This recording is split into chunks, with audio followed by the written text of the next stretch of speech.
Hey there, it's Amy Pearson from beingamytheblog.com, and I am just hopping on to talk more about, I guess, my thoughts on how to talk to people who disagree with you or how to talk to people you disagree with.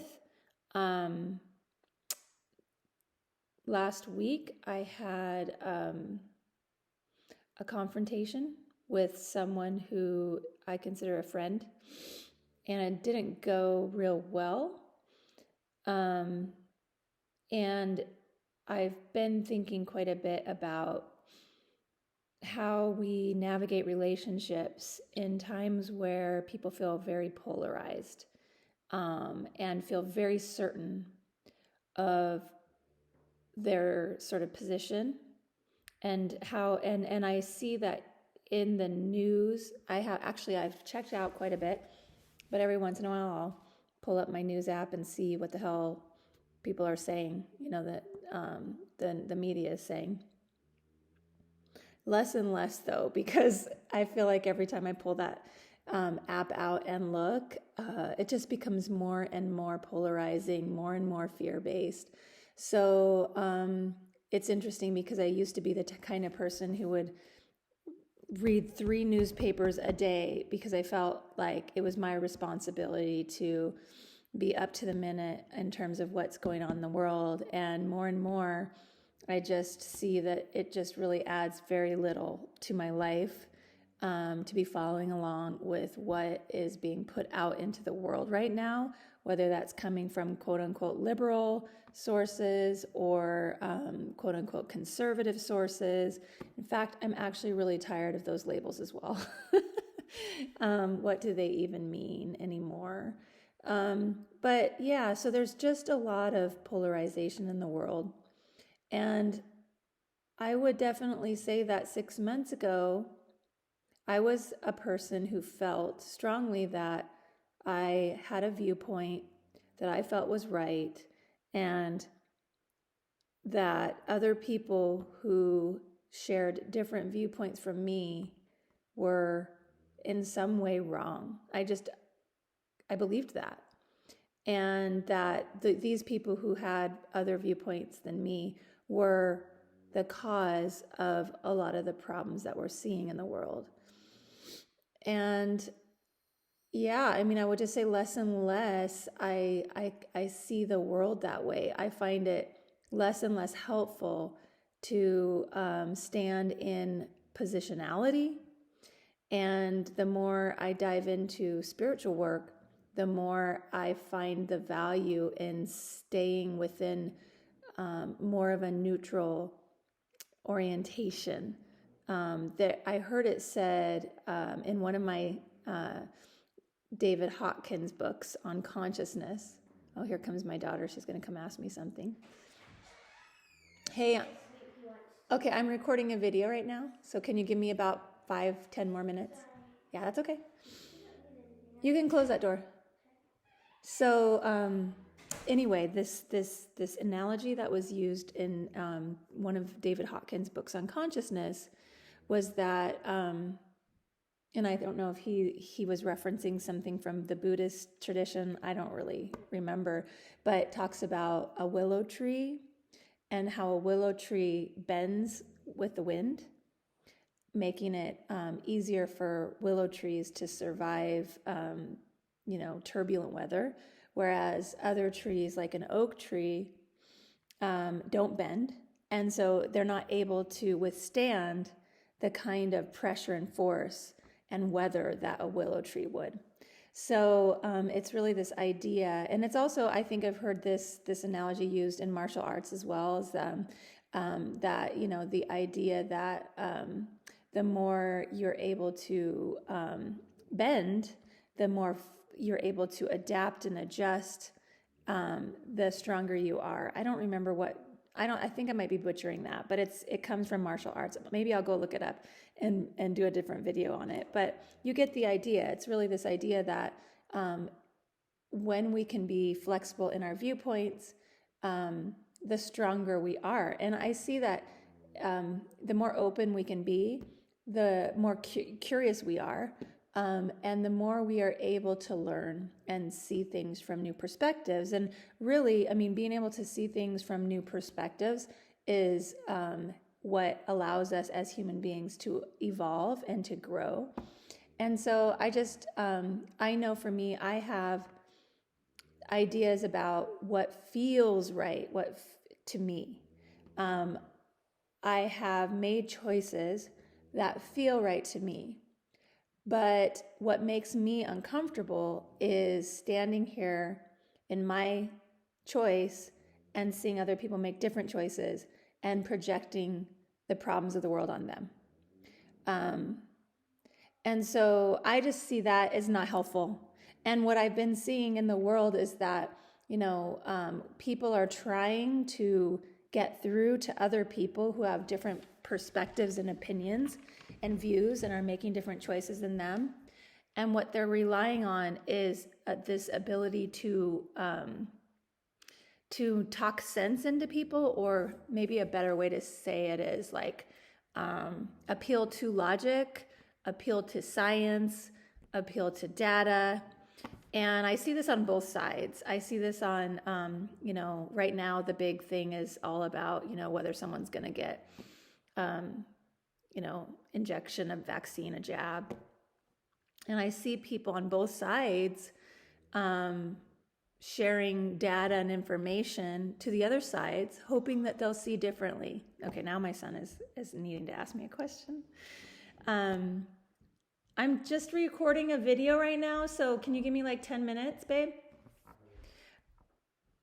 And I see that as like, it's almost like this, I feel like it's a hamster wheel, kind of. It's like one side's going to share their data, the other side's going to share their data.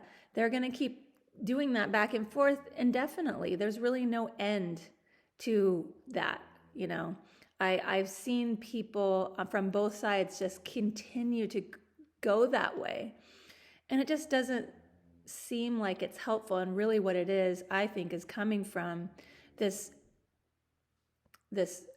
energy of force. It's like we want other people to see things the way we see them so that we feel safe and secure and in control.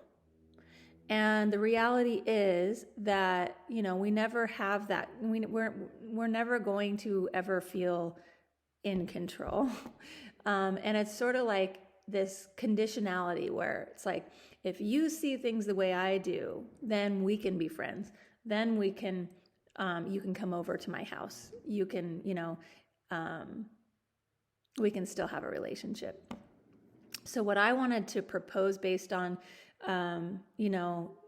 some of the experiences that I've had interacting with folks who see things different from me really right these days, is that maybe we stop trying to convince people, and maybe we just accept that every single person has a background and experience and a life experience and a way of seeing things that is going to shape their view and shape their response to what's happening in the world right now.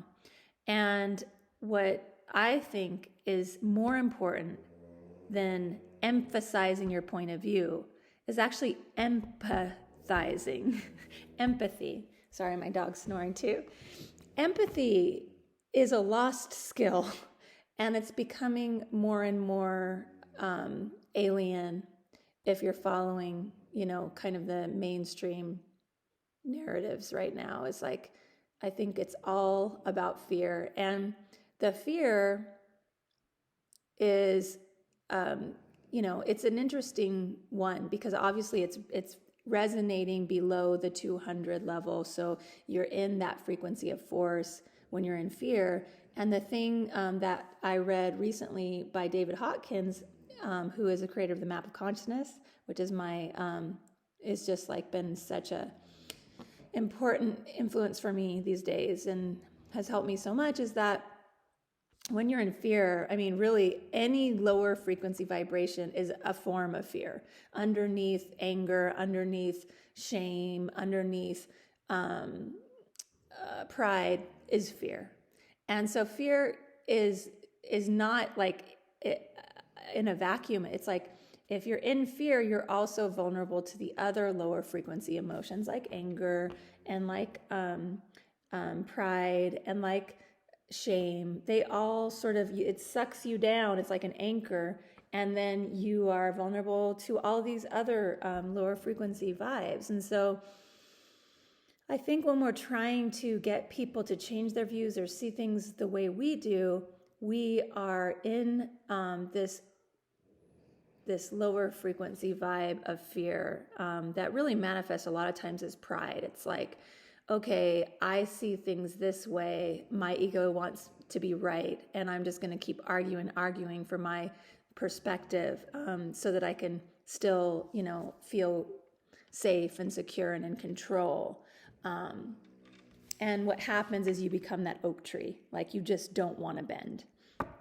And so what I'm suggesting and what I'm playing around with and trying is really just not to have any attachment to what someone believes or the choices that they make. And really just when I'm talking to someone, that what I'd like to do is really just put my research away, because I'm a researcher. I like to research things, but just put that away and, just talk. Like some of the questions that you might ask someone or be curious about. And my favorite phrase is be curious, not judgmental. That was just in the Ted Lasso season 1. He's playing darts. So go watch it. It's fucking amazing. But he talks about Walt Whitman's, quoting Walt Whitman, be curious, not judgmental. So with that in mind, some of the things that you can say is like, so what is it like to be you right now? What, I actually wrote some ideas down. Let's see. How did you come to look at the world this way? Tell me about your life. Tell me your stories. And then actually listen until you care, until you feel empathy for that human being, whether or not they're making choices that you agree with or not. So instead of, thinking that you're going to win an argument, right? Because that's really what I think everyone is trying to do right now that I'm seeing on Facebook or in other kind of social media areas, is just win an argument or, convince someone to see something the way they do, or, just shame the shit out of people, so that they make different choices. Those things are all coming from force. There is no upside to that in the end. Maybe, short term, there could be some things that happen that people would feel would be positive, but there is no long-term upside to that. And I think what we're seeing in this world right now in terms of sort of the chaos is a reflection of where we have been inside of ourselves, as below, so above. I think I'm saying that right. So what if we all just tried to put away our data, have your choices, make your choices, have an orientation that you decide is that feels right to you. I'm busy with something. Wait for a second, okay? So, and then from there, just try to be curious about people and where they come, because the reality is that, people are people. They worry about their kids. They want the best for their families. They want to be healthy. They want to live in a world where they can be happy and free. They want the best for themselves and others. We all want that. I mean, in reality, I think what we'll see is that if we can start to build bridges by just being empathetic instead of trying to just force people to see and behave differently, then maybe the world will slowly start to reflect empathy, compassion, love, unconditional forgiveness. I think sometimes we think, oh, love, it's just so airy fairy. But what I don't think many of us realize is that love given unconditionally without expectation is the most powerful force. It is true power, to really be able to come from an orientation of love. And I've seen this now since I've been really setting intentions on a daily basis to come from unconditional love. And, I'm not perfect. There are definitely good days and bad days. But what I have been able to see and what the intention has shown me is that nothing can match the power of love. So maybe you could try to reach out to someone or have a conversation with someone where you have completely dropped any sort of expectation to change that person in any way, and you just start to offer your curiosity without judgment in a way that allows that person to feel safe, right? Because it's difficult to share things with someone, vulnerable things with someone, when there's this fear that they're going to throw data at you or try to convince you of a point of view, or shame you, judge you. Okay, so we've got to just get rid of that stuff and be able to talk to each other and connect with each other again. So those are my thoughts. Sending you so much love. This is a really, really tricky time to be alive, but I personally believe that we chose this.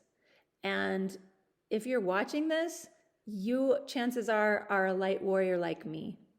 And I'm not going to fight to win over anyone or to have power over anyone. I am going to use this time as an opportunity to rise and become better, and support others to become better as well. So it's Amy Pearson. This is beingamytheblog.com. If you liked this video, sorry for all the interruptions. I'm going to go get my daughter. Please give it a like, give it a share, give it a comment. I'd love your thoughts. Take care and stay strong, everybody. Love yourself. That's the most important part of this. Because if you're not loving on yourself, it's a lot harder to love on others.